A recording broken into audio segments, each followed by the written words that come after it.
حضرت مرزا جانے جانا رحمت اللہ علیہ کو ملنے کے لیے بادشاہ آیا، وقت کا بادشاہ، تو بیٹھے ہوئے بات کر رہے تھے، اتنے میں بادشاہ کو پیاس لگی تو اس نے کہا کہ حضرت اجازت ہو تو میں پانی کے گھڑے سے پانی پی لوں؟ فرمایا کہ ہاں۔ چنانچہ بادشاہ اٹھا اور اس نے پیالے میں پانی ڈالا، جب پیالہ گھڑے کے اوپر رکھا تو وہ ٹھیک نہ رکھا، تھوڑا ٹیڑھا رکھ دیا۔ اب اس سے حضرت کے طبیعت کے اندر ناگواری ہوئی کہ بھئی چیز رکھنی تھی تو ترتیب سے رکھتے، بے ترتیب چیز کیا رکھی؟ چنانچہ بادشاہ جب اٹھنے لگا تو اس نے کہا کہ حضرت آپ کے پاس خادم کوئی نہیں، اگر آپ اجازت دیں تو میں ایک خادم بھیج دوں؟ حضرت نے فرمایا کہ تمہارا اپنا تو یہ حال ہے کہ تمہیں پیالہ رکھنا نہیں آتا، اگر تمہارا خادم میرے پاس آ گیا وہ میرا کیا حال کرے گا؟ چنانچہ ایک عورت نے حضرت کو رضائی بھیجی، اور وہ رضائی کی جو سلائی کی لائن تھی وہ ٹیڑھی تھی۔ حضرت نے وہ رضائی اپنے اوپر لی اور رات کو نیند نہیں آئی۔ کس وجہ سے نیند نہیں آئی؟ کہ سلائی کی لائن سیدھی نہیں تھی۔ ایک مرتبہ کسی نے بستر بنایا تو حضرت کو رات کو نیند نہ آئی۔ پوچھا کہ حضرت کیوں نیند نہیں آئی؟ فرمایا اس لیے کہ اس بستر کے نیچے کچھ تھا۔ جب انہوں نے بستر اٹھا کے دیکھا تو نیچے گندم کا دانہ پڑا ہوا تھا، گندم کے دانے کی وجہ سے نیند نہ آئی۔ تو اللہ تعالیٰ نے ان کو بہت بلند مقام دیا تھا۔ حضرت شاہ ولی اللہ مدد دہلوی رحمۃ اللہ علیہ ان کے بارے میں فرماتے ہیں کہ مجھے اللہ نے ایک کشف عطا فرمایا ہے، اور میں اس کشف کی وجہ سے یہ کہتا ہوں کہ اس وقت مرزا جانے جانا رحمت اللہ علیہ جیسا بزرگ پوری دنیا میں کہیں موجود نہیں ہے۔ تو ایسے بزرگ تھے، مگر اللہ نے ان کو اپنی صفت جمال کا جو ہے وہ نمونہ عطا کیا تھا۔ کوئی چیز جو جمالیات کے خلاف ہوتی ان کی طبیعت کو بیزار کر دیتی تھی۔ اللہ کی شان یہ کہ طبیعت ایسی تھی، اور ان کو الہام ہوا کہ آپ فلاں عورت سے اگر نکاح کریں گے تو آپ کے درجات بڑھیں گے، اور وہ عورت ایسی تھی جو غصے کی بہت تیز تھی۔ چنانچہ حضرت مرزا جانے جانا رحمت اللہ علیہ نے اس سے نکاح کیا، اور اس کے غصے پر صبر کیا، اور اس کے غصے پر صبر کرنے پہ اللہ نے ان کو ولایت کا وہ مقام عطا فرما دیا۔ اسی حدیث پاک میں آتا ہے اگر بیوی خاوند کے غصے پر صبر کرے تو اسے ایوب علیہ السلام کی طرح صبر کرنے کا ثواب ملے گا، اور اگر خاوند بیوی کے غصے پہ صبر کرے اللہ اسے ایوب علیہ السلام کے صبر کرنے کا ثواب عطا فرمائے گا۔ تو اس لیے غصے میں ڈیل کر لینا، اس کو برداشت کر لینا، یہ اصل انسانیت ہے۔ قرآن مجید نے اس لیے غصے کا لفظ استعمال فرمایا کہ وَالْقَاذِمِينَ الْغَيْظَ، غصے کو پی جانے والے۔ نبی علیہ الصلوۃ والسلام غصے کو کس طرح پی جاتے تھے، اس کی ایک بہترین مثال کہ ایک مرتبہ سیدہ عائشہ صدیقہ رضی اللہ تعالیٰ عنہا کی باری تھی، یعنی نبی علیہ السلام نے ان کے گھر میں رات گزارنی تھی۔ تو ایک اور ام المومنین جو کھانا بہت اچھا پکاتی تھی، انہوں نے کھانا بنایا اور انہوں نے ایک پیالے میں کھانا ڈال کر نبی علیہ السلام کی طرف بھیج دیا۔ اب ام المومنین عائشہ صدیقہ عنہا کو بڑی غیرت آئی کہ بھئی میری باری کا دن ہے تو ساری خدمت میں کروں گی، دوسری بیوی کیوں اپنا کھانا بنا کے بھیج رہی ہے میری باری کے دن؟ چنانچہ جو آدمی کھانا لے کے آیا جب وہ دینے لگا تو عائشہ رضی اللہ تعالیٰ عنہ نے اس کے ہاتھ سے اتنا بے دلی سے کھانا لیا کہ وہ پیالہ نیچے گرا اور ٹوٹ گیا۔ اب جب پیالہ ٹوٹ گیا تو اللہ کے حبیب صلی اللہ علیہ وسلم نے اس پر کوئی غصہ نہیں دکھایا، بلکہ آپ صلی اللہ علیہ وسلم نے ایک دوسرا برتن اٹھایا اور جو کھانا تھا وہ اٹھا کے اس کے اندر ڈال دیا، اور جو برتن ٹوٹا تھا اس کے بدلے ایک اور برتن گھر سے اٹھا کے دے دیا، اور اس کو کہا غارت امو کے، تمہاری ماں کو غیرت آ گئی تھی اس لیے یہ برتن ٹوٹ گیا ہے۔ اب ہم کبھی اس مثال کو اپنے اوپر چسپاں کر کے دیکھیں کہ ہماری بیوی کبھی اس معاملے میں ایسے مس بہیو کرے، ہم تو ایک طوفان کھڑا کر دیں گے، یہ بدتمیز ہے، اسے سمجھ نہیں ہے، یہ بے وقوف لڑکی ہے، یہ تو بیوی رکھنے کے قابل ہی نہیں ہے، اس کو تو سمجھ ہی نہیں آتی، ہم پتہ نہیں اس کے اوپر کیا کیا صلواتیں سنائیں گے۔ مگر اللہ کے پیارے حبیب صلی اللہ علیہ وسلم جو انسانیت کو سمجھتے تھے، انہوں نے اس معاملے کو کتنا آسان بنا دیا کہ برتن ٹوٹنے کے بدلے میں برتن دے دیا، اور ان کو سمجھا دیا کہ بھئی ان کو غیرت آ گئی تھی، اور اس بات کو اتنا آسان طریقے سے اللہ کے حبیب صلی اللہ علیہ وسلم نے برداشت کر لیا۔ اگر اللہ کے حبیب صلی اللہ علیہ وسلم بیوی کی ایسی بات کو بھی برداشت کر سکتے تھے تو ہم تو بیوی کی چھوٹی چھوٹی باتوں پہ غصہ کرتے ہیں۔ تو اس غصے کی وجہ سے پھر ہم ولایت کے مقامات کو حاصل کرنے سے جو ہے محروم رہتے ہیں۔ اللہ تعالی ہمیں اپنے غصے پر قابو پانے کی توفیق عطا فرمائے۔ ایک مرتبہ ایک صحابی اونٹ پر سوار تھے اور اونٹ صحیح طرح چل نہیں رہا تھا، تو انہوں نے اونٹ کو قرض کر دیا، یعنی اس پر لعنت بھیجی۔ تو نبی علیہ السلام نے اس صحابی کو فرمایا اب آپ اس اونٹ سے نیچے اتر جائیں، آپ نے اس پر لعنت بھیجی ہے، آپ کو اس سواری پر سوار ہونے کا حق نہیں ہے۔ اس سے پتہ چلا کہ جو لوگ بیوی پہ غصہ کرتے ہیں پھر ان کو چاہیے کہ وہ بیوی کے ساتھ محبت بھرے لمحات بھی مت گزاریں، اس لیے کہ اگر محبت بھرے لمحات گزارنے ہیں تو پھر اس پر غصہ کرنے کی کیا ضرورت ہے۔ بعض اوقات دیکھا گیا کہ عورتیں غصے میں بد دعا زیادہ کرتی ہیں، یہ بہت بری عادت ہے۔ عام طور پر نوجوان بھائی بہنوں کو غصہ زیادہ دلاتے ہیں اور بہنیں بھائیوں کو بد دعائیں زیادہ دیتی ہیں۔ مثال کے طور پر بہن کے چہرے پہ دانے نکل رہے تھے جو جوانی کی ابتدا میں سب لوگوں کے چہروں پہ نکلتے ہی ہیں، تو ڈاکٹر نے اس کو کہہ دیا کہ تم اپنے منہ کو دھویا کرو اور اس پر کوئی پالیوٹڈ چیز نہ لگاؤ۔ چنانچہ بھائی کو پتہ چل گیا کہ ڈاکٹر نے کہا ہے کہ بہن کے چہرے پر کوئی ایسی چیز نہیں لگنی، تو آتے جاتے وہ کبھی بہن کے چہرے پہ انگلی لگاتا، کبھی ہاتھ لگاتا، اس کو غصہ دلاتا۔ یہ بھائیوں کی عادت ہوتی ہے، وہ بہنوں کو غصہ دلا کے خوش ہوتے ہیں، مگر ایسے موقع پہ بہنوں کو برداشت کرنا چاہیے اور ان کو بد دعائیں نہیں دینی چاہیے۔ کئی عورتیں ایسی ہوتی ہیں کہ بد دعائیں دیتی ہیں اور غصے میں کہی ہوئی باتیں بھی بعض اوقات اللہ کے ہاں قبول ہو جاتی ہیں اور پھر بعد میں ساری عمر روتی رہتی ہیں۔ نبی علیہ السلام نے ارشاد فرمایا کہ غصے کی حالت میں تم بد دعا نہ کرو، اس لیے کہ غصے کی حالت میں کی ہوئی دعا بھی قبول ہو جاتی ہے۔ کئی مائیں اپنے بچوں کو بد دعا دے دیتی ہیں اور وہ بد دعا قبول ہو جاتی ہے اور پھر بعد میں ساری عمر روتی رہتی ہیں۔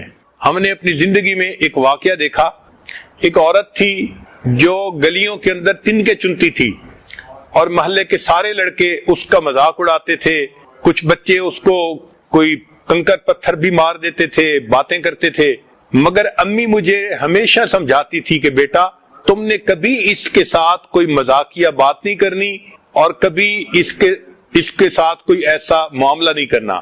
تو میں ہمیشہ امی سے پوچھتا تھا امی وجہ کیا ہے؟ امی کہتی تھی کہ ہاں کوئی وجہ ہے جس سے میں تمہیں سمجھا رہی ہوں کہ اس عورت کے ساتھ ایسا نہ کرنا، یہ بہت غمزدہ عورت ہے۔ تو چھوٹی عمر میں مجھے یہ بات سمجھ نہیں آتی تھی کہ سارے محلے کے لڑکے اس کے ساتھ مذاق اڑاتے ہیں، مجھے ہی کیوں منع کیا جاتا ہے۔ جب بڑے ہوئے، جوان ہوئے، تب امی نے ایک دن بات سمجھائی کہ اصل میں یہ اس محلے کی ایک عورت تھی، اللہ رب العزت نے اس کو ایک بیٹا عطا کیا۔ اب وہ بیٹا چھوٹا تھا اور اس کو ماں سے بہت اٹیچمنٹ تھی۔ بعض بچے ماں کے ساتھ بہت اٹیچڈ ہوتے ہیں، ان کو گودوں کا چسکا پڑ جاتا ہے، وہ چاہتے ہیں کہ ہر وقت امی ہمیں اپنی گود میں ہی لیے رکھے۔ وہ بچہ بھی اسی طرح کا تھا۔ ایک دن ماں کوئی کام کرنا چاہتی تھی جیسے کپڑے دھونے یا کوئی گھر کی صفائی کرنی، اور بچہ چپکا ہوا تھا اس کے ساتھ، تو اس نے بچے کو فیڈر دیا اور اس کو ڈانٹا کہ اچھا میں اب کام کرنے لگی ہوں، اب تم نے میرے پیچھے نہیں آنا۔ بچے نے فیڈر پیا اور پھر وہ ماں کے ساتھ آ کے چپک گیا۔ اس پر اس کو غصہ آ گیا اور غصے میں اس نے بچے کو کہا کہ میں تو تمہیں سلا کے آئی تھی، تم کیوں پھر میرے پاس آ گئے؟ اور غصے میں یہ لفظ کہہ دیا کہ میں نے تو تمہیں سلایا تھا، تم سو ہی جاتے تو اچھا تھا۔ یہ اس نے غصے میں بات کر دی کہ سو ہی جاتے تو اچھا تھا۔ چنانچہ اللہ نے اس کی اس بد دعا کو قبول کر لیا۔ اس کے بعد کیا ہوا کہ وہ بچہ بڑا نیک بنا اور بڑا قابل بنا، اسکول میں بھی وہ فرسٹ آتا اور سارے محلے والے اس کا نام لے کے اپنے بچوں کو نصیحت کرتے کہ دیکھو تم بھی ایسے قابل بنو جیسے وہ بچہ ہے۔ پھر اس کے بعد اس نے بزنس کیا اور اللہ کی شان کہ اس کا بزنس بھی بہت اچھا ہوا۔ پورے محلے میں وہ بچہ ایک ماڈل سمجھا جاتا تھا، ہر ماں باپ اس کو محبت کی نظر سے دیکھتا تھا۔ چنانچہ وہ بچہ شکل میں بھی خوبصورت تھا، اس کی تعلیم بھی بہت اچھی اور اس کا کاروبار بھی بہت اچھا۔ جب وہ جوانی کی عمر کو پہنچا تو ماں نے اس کے لیے ایک بہت خوبصورت پڑھی لکھی لڑکی کا انتخاب کیا۔ اللہ کی شان دیکھیں کہ جب شادی کی سب تیاریاں ہو گئیں تو شادی میں ابھی 3 دن باقی تھے، گھر کا فرش دھویا گیا اور یہ بچہ کسی کام کے لیے ذرا تیز چلتا ہوا وہاں سے جب گزرا تو اس کا پاؤں پھسلا، یہ سر کے بل گرا اور اس بچے کی وفات ہو گئی۔ اللہ نے دعا ماں کی قبول کی تھی بچپن میں، مگر اللہ نے اس وقت پھل نہیں کاٹا، اللہ نے اس پھل کو پکنے دیا۔ اے میری بندی، تو نعمت کی ناقدری کرتی ہے، میں اس پھل کو پہلے پکاؤں گا اور جب یہ بہترین پک کے تیار ہو جائے گا اور لوگ اس کی جوانی کو دیکھیں گے، کاروبار کو دیکھیں گے، اخلاق کو دیکھیں گے، میں اس وقت اس پھل کو کاٹوں گا تاکہ تمہیں پتہ چلے تم نے میری کس نعمت کی ناقدری کی۔ تو غصے میں کئی مرتبہ مائیں بد دعائیں دے دیتی ہیں، الفاظ کہہ دیتی ہیں، اور وہ یہ نہیں جانتی کہ پھر اس کا نتیجہ کیا نکلتا ہے۔ تو چاہیے کہ ہم اپنے غصے کو کنٹرول کریں۔ چنانچہ غصے کو کنٹرول کرنے کے لیے 10 خاص باتیں۔ پہلی بات کہ جب غصہ آئے اعوذ باللہ من الشیطان الرجیم پڑھے تاکہ شیطان بھاگ جائے اور انسان کا غصہ کم ہو جائے۔ دوسرا پوائنٹ کہ انسان غصے کی حالت میں خاموش ہو جائے۔ حدیث مبارکہ میں بھی ہے کہ جب تمہیں غصہ آئے تو تم چپ ہو جایا کرو۔ تیسرا پوائنٹ کہ غصے میں انسان کھڑا ہو تو بیٹھ جائے، بیٹھا ہو تو لیٹ جائے، اور پھر بھی غصہ نہ ختم ہو تو اپنی جگہ کو بدل لے۔ پھر غصہ آئے تو انسان کو چاہیے کہ وہ مسکرا کے بات کرنے کی کوشش کرے۔ گو یہ مشکل ہے مگر غصے میں مسکرانا اللہ کو پسند آتا ہے۔ ایک اعرابی دیہاتی آئے اور اللہ کے حبیب صلی اللہ علیہ وسلم سے بات کرتے ہوئے اس نے چادر کھینچی۔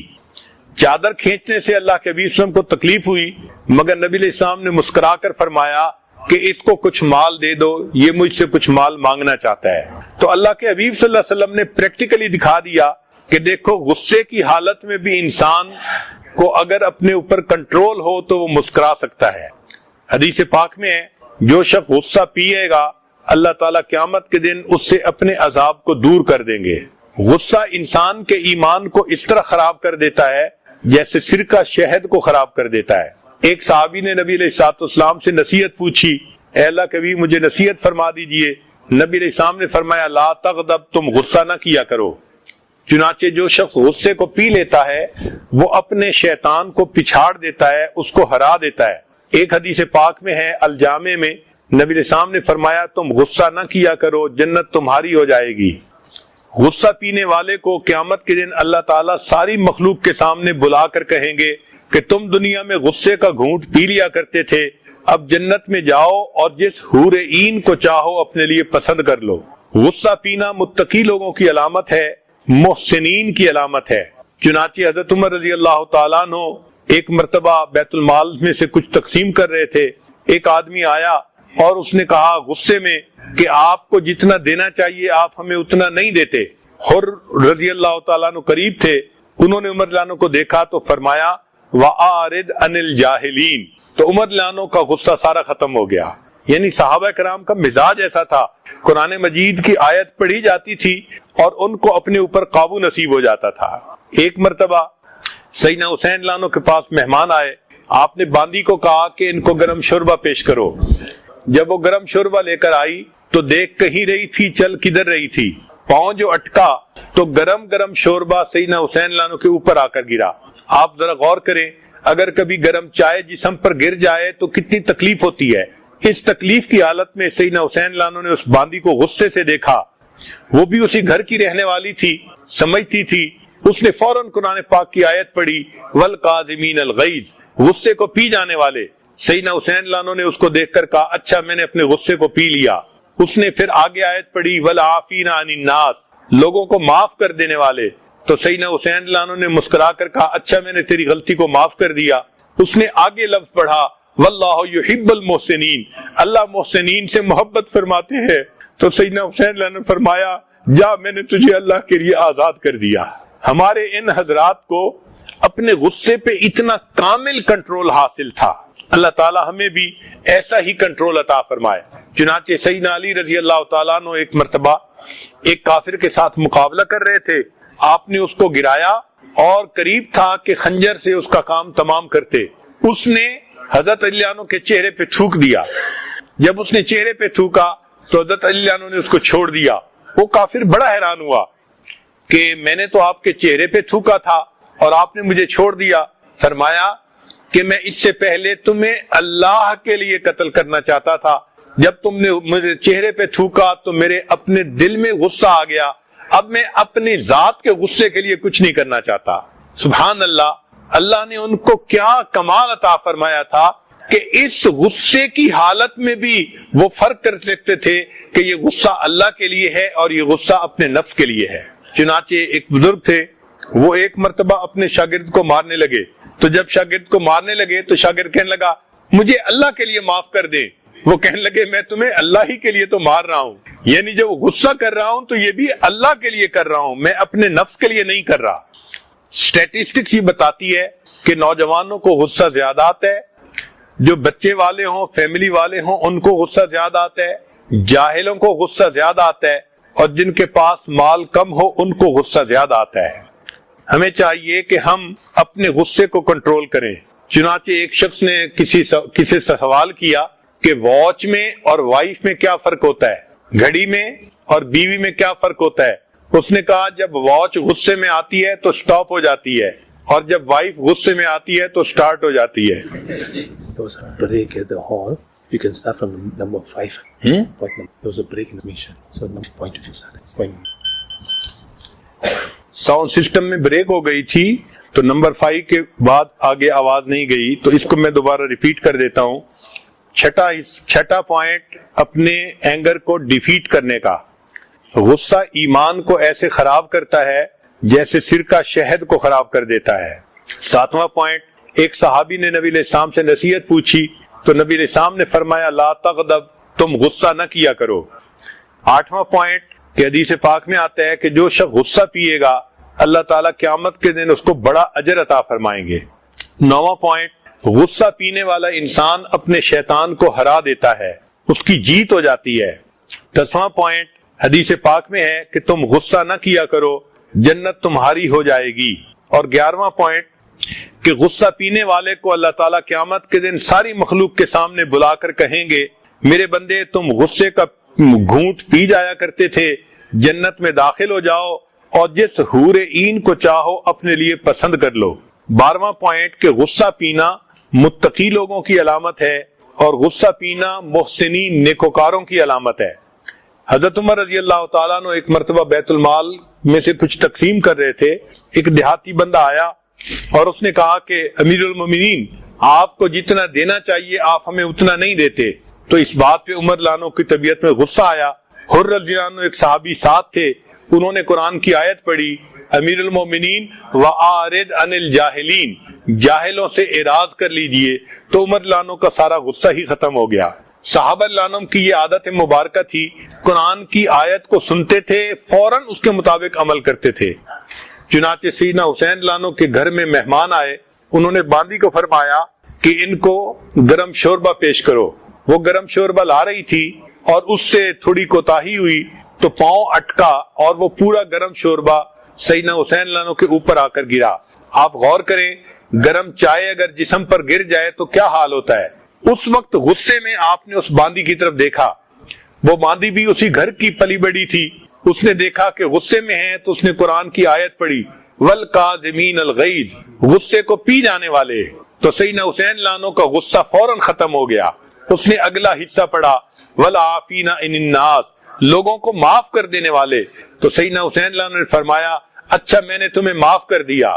اس نے آیت کا اگلا حصہ پڑھا وَاللَّهُ يُحِبُّ الْمُحْسِنِينَ، تو سیدنا حسین لانو نے فرمایا اچھا میں نے تمہیں اللہ کے راستے میں آزاد کر دیا۔ اللہ رب العزت نے ان کو ایسی طبیعتیں عطا فرمائی تھی کہ ان کے اپنے غصے پہ ایسا کامل کنٹرول حاصل تھا۔ سیدنا علی رضی اللہ عنہ نے ایک مرتبہ ایک کافر کو گرایا، لڑ رہے تھے، اس نے آپ کے چہرے پہ تھوک دیا تو سیدنا علی رضی اللہ عنہ نے اس کو چھوڑ دیا۔ وہ بڑا حیران ہوا کہ میں نے تو چہرے پہ تھوکا تھا، آپ نے میرے اوپر خنجر کیوں نہیں چلایا؟ آپ نے فرمایا میں اس سے پہلے اللہ کے لیے یہ خنجر چلانا چاہتا تھا، جب تم نے میرے چہرے پہ تھوکا تو میرے اپنے اندر غصہ پیدا ہوا، میں اپنے نفس کی خاطر کوئی عمل نہیں کرنا چاہتا۔ چنانچہ جب کسی بندے کو غصہ آئے تو اس کو چاہیے کہ وہ اس وقت وضو کر لے یا ٹھنڈے پانی سے نہا لے، اس سے انسان کا غصہ جلدی ختم ہو جاتا ہے۔ اسٹیٹسٹکس نے یہ بات کھولی کہ جوانوں کو غصہ زیادہ آتا ہے، جو بچے والے ہوتے ہیں فیملی والے ان کو بھی غصہ زیادہ آتا ہے، جو جاہل ہوتے ہیں ان کو بھی غصہ زیادہ آتا ہے، اور جن کے پاس مال کم ہوتا ہے ان کی ضرورتیں پوری نہیں ہوتی ان کو بھی غصہ زیادہ آتا ہے۔ چنانچہ ایک صاحب نے کسی سے پوچھا کہ وائف میں اور واچ میں کیا فرق ہے؟ اس نے کہا کہ واچ جب خراب ہوتی ہے تو وہ بند ہو جاتی ہے اور جب وائف کا مزاج خراب ہوتا ہے تو وہ سٹارٹ ہو جاتی ہے۔ تو عام طور پر دیکھا ہے کہ عورت غصے میں آئے تو وہ بولنا زیادہ شروع کر دیتی ہے، بہت بولتی ہے۔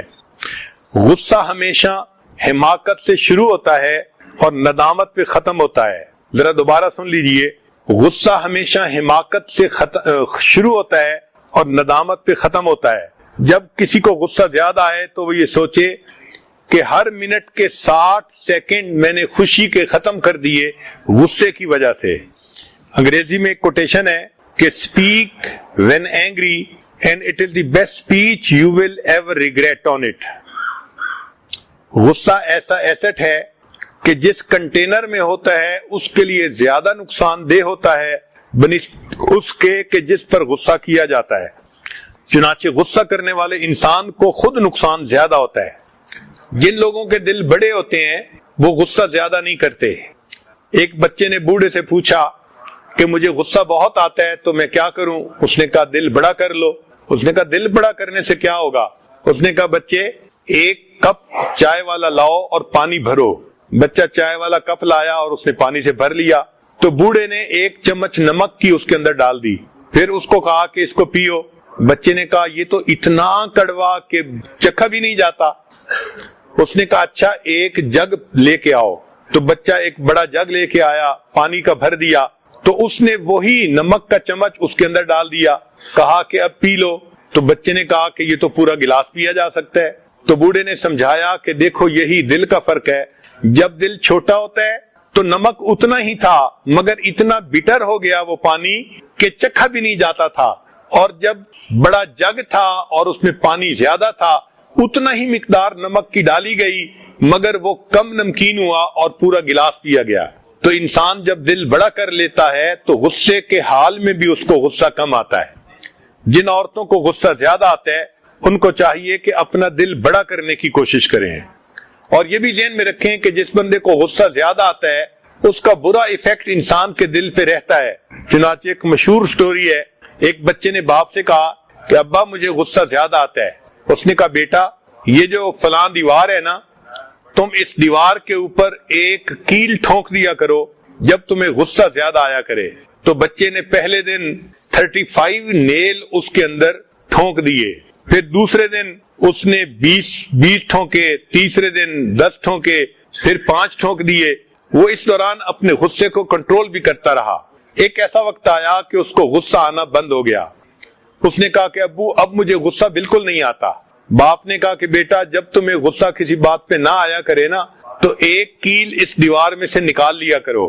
تو بچے کو جب غصہ نہیں آتا تھا تو اس نے کیل نکالنے شروع کر دیے، حتیٰ کہ ساری دیوار کے کیل نکال دیے۔ پھر آیا ابو اب تو مجھے بالکل غصے پہ کنٹرول حاصل ہو گیا، اب میں غصہ بالکل نہیں کرتا۔ باپ نے کہا بیٹا اس دیوار کو ذرا دیکھو، تمہیں یہ پہلی جیسی نظر آتی ہے؟ اس نے کہا نہیں، اس پر تو سوراخ کے نشان بہت زیادہ بنے ہوئے ہیں۔ باپ نے کہا بیٹا اگرچہ تم نے غصے پہ کنٹرول کر لیا لیکن جو سکار تھے وہ تو ابھی بھی دیوار پر باقی ہیں۔ جس بندے کو بار بار غصہ آتا ہے اگرچہ وہ غصے کو کنٹرول بھی کر لے اس کے دل پہ اس کا بیڈ ایفیکٹ تو ضرور ہی ہوتا ہے۔ اس لیے اچھا انسان وہ ہے جو جلدی غصہ نہ کیا کرے۔ ہم اللہ سے دعا مانگتے ہیں اللہ تعالی ہمیں جلدی غصہ کرنے والا نہ بنائے، اپنے غصے پہ کنٹرول عطا فرمائے، غصے کو پینے والا بنائے، اور قیامت کے دن اللہ اس کے بدلے ہمیں اپنے غصے سے نجات عطا فرمائے، معافی عطا فرمائے۔ وآخر دعوانا ان الحمد للہ رب العالمین۔ تھوڑی دیر مراقبہ کر لیجئے، آنکھوں کو بند کر لیجئے، سر کو جھکا لیجئے، دنیا اور جو کوئی دنیا میں ہے اس سے ہٹ کٹ کے اللہ کی یاد میں ڈوب جائیے۔ لا الہ الا اللہ محمد الرسول اللہ۔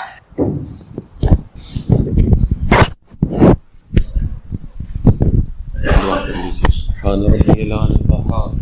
اللهم صل علی سیدنا محمد وعلی آل سیدنا محمد وبارک وسلم۔ اے اللہ ہم آپ کے عاجز مسکین بندے ہیں، اللہ ہمارے گناہوں کو معاف فرما، ہماری خطاؤں سے درگزر فرما، ہمارے عیبوں کی پردہ پوشی فرما، اللہ برے دن سے محفوظ فرما، اللہ بری رات سے محفوظ فرما، میرے مالک برے کاموں سے محفوظ فرما، اے اللہ ہمیں برے انجام سے محفوظ فرما، اللہ ہدایت ملنے کے بعد گمراہی سے محفوظ فرما، میرے مالک سیدھا رستہ ملنے کے بعد بھٹکنے سے محفوظ فرما، اللہ اپنا قرب حاصل ہو جانے کے بعد اپنی دوری سے محفوظ فرما، میرے مالک نعمتیں مل جانے کے بعد نعمتوں کے چھن جانے سے محفوظ فرما، اللہ عزتیں ملنے کے بعد ذلت سے محفوظ فرما، میرے مالک در در کے دھکے کھانے سے محفوظ فرما، اے اللہ علم حاصل ہو جانے کے بعد جہالت والے کاموں سے محفوظ فرما، میرے مالک اپنی رحمت کا سایہ عطا فرما، اے اللہ اپنی رحمت کا سایہ عطا فرما، اے اللہ ہم تیرے کمزور بندے ہیں، اے اللہ اپنی کمزوری کا اعتراف کرتے ہیں، اللہ جس طرح آپ کو یاد کرنے کا حق تھا میرے مالک ہم آپ کو اس طرح یاد نہ کر سکے، اللہ جس طرح آپ کی دی ہوئی نعمتوں پہ شکر کرنے کا حق تھا میرے مالک وہ حق بھی ادا نہ کر سکے، اے اللہ جس طرح آپ کی عبادت کا حق تھا میرے مالک وہ حق بھی ادا نہ کر سکے، اے اللہ ہماری اس کوتاہی کو معاف فرما، اے اللہ ہماری اس کوتاہی کو معاف فرما، اے اللہ ہمارے دلوں کو اپنی یاد سے منور فرما، اے اللہ اپنی رحمت کا سایہ عطا فرما، اے اللہ یہ رحمتوں کے ایام ہیں، اللہ ان رحمتوں کے ایام میں ہمارے حال پر بھی رحم فرما، اے اللہ ہم تیرے کمزور بندے ہیں،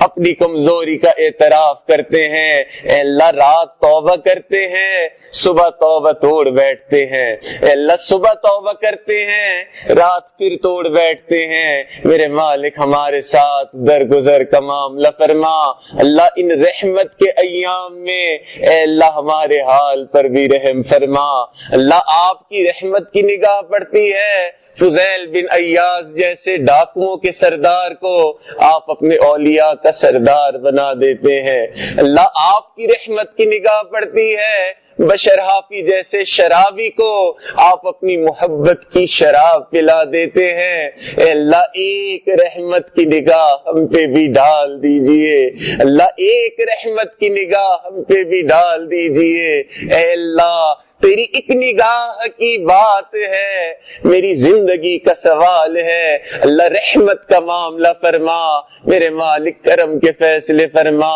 اے اللہ ہمارے اندر سے رذائل کو دور فرما، اللہ بد اخلاقی کو دور فرما، اے اللہ غصے کو دور فرما، اے اللہ اپنی رحمت کا معاملہ فرما، اے اللہ ہم دوسروں کے لیے وبال جان بنے ہوئے ہیں، میرے مالک ہمارے حال پر رحم فرما، اے اللہ ہمارے حال پر رحم فرما، اے اللہ ممکن ہے دوسرا ہمارے غصے کا جواب دے نہ سکے، اللہ اگر آپ نے جواب دے دیا تو ہم کسی قابل نہیں ہوں گے، اے اللہ ہمارے حال پر رحم فرما، اللہ ہمیں اپنے اوپر کنٹرول نہیں، اے اللہ آپ رحمت فرمائیں، ہمیں اپنے آپ پر کنٹرول عطا فرما، اللہ آپ کے ایک برگزیدہ بندے کی خدمت میں حاضر ہوئے ہیں، اپنے اوپر قابو پانے کے لیے حاصل ہوئے ہیں، اللہ اپنے اوپر قابو عطا فرما، میرے مالک نہ ہماری آنکھ قابو میں ہے نہ ہماری زبان قابو میں ہے، اللہ نہ ہمارا دل قابو میں ہے، اے اللہ اس رحمت والے ایام میں ان رحمت بھرے لوگوں میں اے اللہ ہمارے حال پر بھی رحم فرما، اللہ کرم کے فیصلے فرما، اے اللہ میں نیک نہ بن سکا، اللہ تیرے نیکوں میں آ کے بیٹھ گیا ہوں، اللہ نیک نہ بن سکا، اللہ تیرے نیکوں میں آیا بیٹھا ہوں، اللہ ان نیکوں کی برکت سے ہمارے حال پر بھی رحم فرما، اللہ ان نیکوں کی برکت سے ہمارے دلوں کو بھی زندہ فرما، میرے مالک جیسا آپ ہم سے راضی ہوتے ہیں اے اللہ ہمیں ویسا بننے کی توفیق نصیب فرما، اے اللہ جس طرح آپ ہمیں دیکھنا چاہتے ہیں اے اللہ ہمیں ویسا بننے کی توفیق نصیب فرما، اے اللہ ہم نے جو بھی گناہ کیے اللہ اس عشرے میں ہمارے گناہوں کو معاف فرما، اللہ آپ کے محبوب نے فرمایا یہ آگ سے خلاصی کا عشرہ ہے، میرے مالک ہمیں بھی آگ سے خلاصی عطا فرما، اے اللہ قیامت کے دن کی شرمندگی سے محفوظ فرما، اللہ قیامت کے دن کی حیرت سے محفوظ فرما۔ اللہ آپ کے محبوب نے فرمایا کہ قیامت کے دن کچھ لوگ کیا سوچتے ہوں گے اور ان کے ساتھ کیا ہو جائے گا۔ میرے مالک ہمیں قیامت کے دن اس طرح کی حیرت سے محفوظ فرما، اللہ اپنی رحمت کا سایہ عطا فرما، اے اللہ اپنے کرم کے فیصلے فرما، اے اللہ اپنی رحمت کا نزول فرما، اے اللہ دور بیٹھی مستورات ان دعاؤں پہ آمین کہہ رہی ہیں، میرے مالک ان کو بھی ان دعاؤں میں شامل فرما۔